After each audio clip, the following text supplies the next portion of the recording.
tenu des précédents dires, nous pouvons ajouter que ce livre est un corbeau pour ce peuple victime de tant de maux tout au long de son histoire.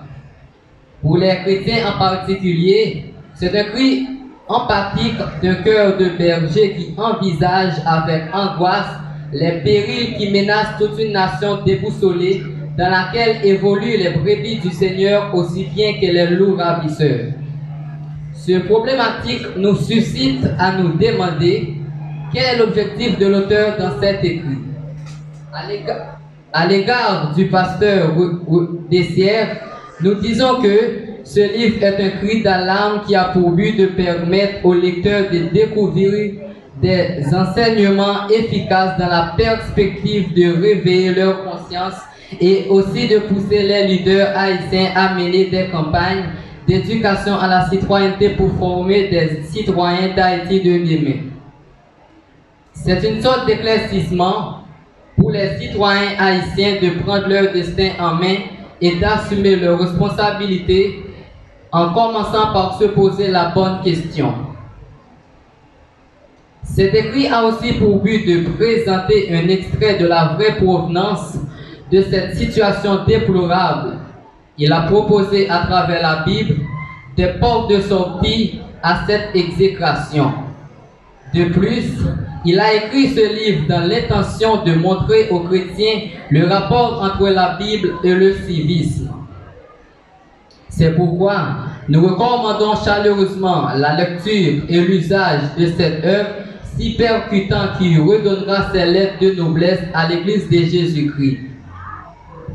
Comme le dit cette grande femme Michelle Obama, on peut vivre dans un monde tel qu'il est, cela n'empêche pas de tout faire pour le créer tel qu'il devrait être. Après tout ce développement, vous êtes peut-être en train de vous demander quelles sont les raisons fondamentales pour lesquelles je dois lire ce livre. Nous vous disons que la lecture de cet ouvrage est plus que nécessaire pour l'établissement de la nature de ce pétrin dans lequel nous pataugeons depuis trop longtemps déjà. On dit souvent que c'est la pensée qui mène l'action. Alors, la lecture de cet ouvrage nous incite à restreindre notre façon d'agir, de réfléchir, de penser, en gros, à former notre caractère. Henri d'Orléans mentionne dans l'une de ses œuvres « Change-toi, toi-même, et change ton pays », à nous conscientiser, car nous avons au plus profond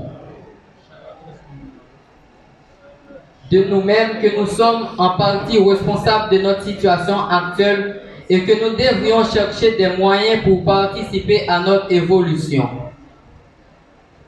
Ne pas planifier, c'est planifier notre échec.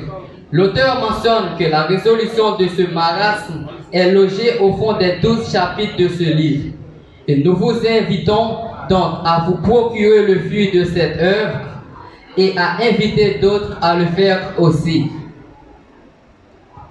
En analysant ces pages, nous pouvons dire que ce n'est pas seulement un livre qui pose les problèmes socio-économiques et politiques de la nation, mais c'est le résultat d'un travail colossal qui essaie de porter une réponse au paroxysme du mal. Y a-t-il encore de l'espoir pour cette jeune nation? Est-ce réellement un problème d'éducation qui fait outrage à notre développement alors que le pourcentage d'analphabètes a sévèrement baissé ces dernières années, ce qui n'empêche de tout même pas la maturation de notre système, de notre situation précaire? Merci.